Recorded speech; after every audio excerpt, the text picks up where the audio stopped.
And Dr. Jimmy Simmons is leaving behind a legacy at Lamar University. Here's more. When Lamar University President Dr. Jimmy Simmons sets a goal, it's full steam ahead.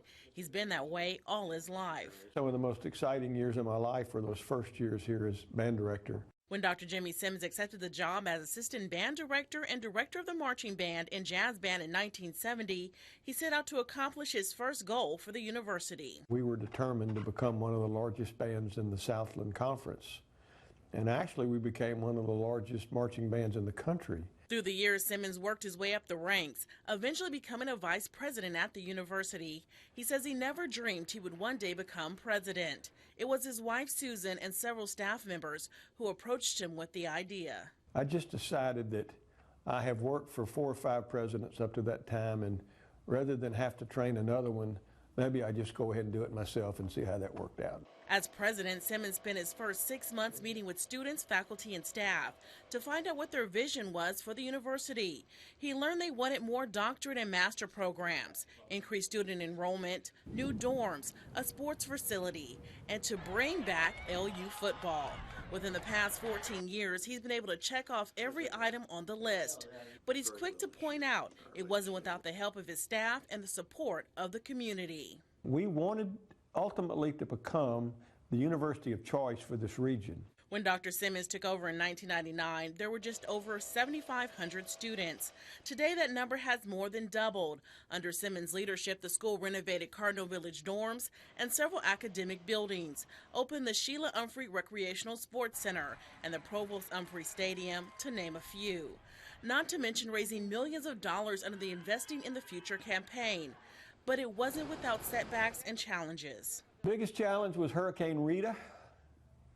I would say those were some of the darkest days of my life, coming back onto the campus after that devastation and wondering if we would ever have the university back up and running. But they did. Within 20 days, the university was back up and running, and that year's graduating class was able to walk across the stage.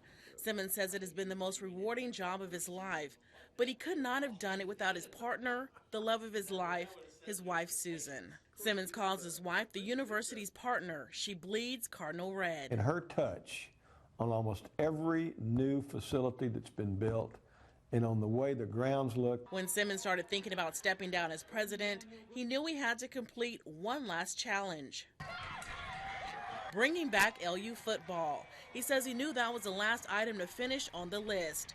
And while he's no longer president, he will be in the stands cheering on the LU Cardinals every football game. Dr. Simmons says he's excited about Lamar's future, a future rooted in the Southeast Texas community.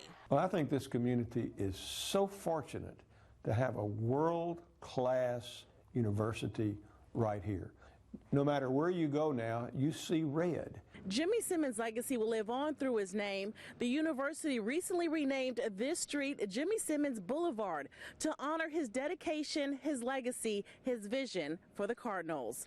Nicole Murray, KFDM 6 News. And Dr. Simmons says for the next several months, he and his wife will do some home renovations, some traveling, and then he says he will be ready to return to Lamar as a professor in the spring. The new president, Kenneth R. Evans, will officially take over as president on Monday.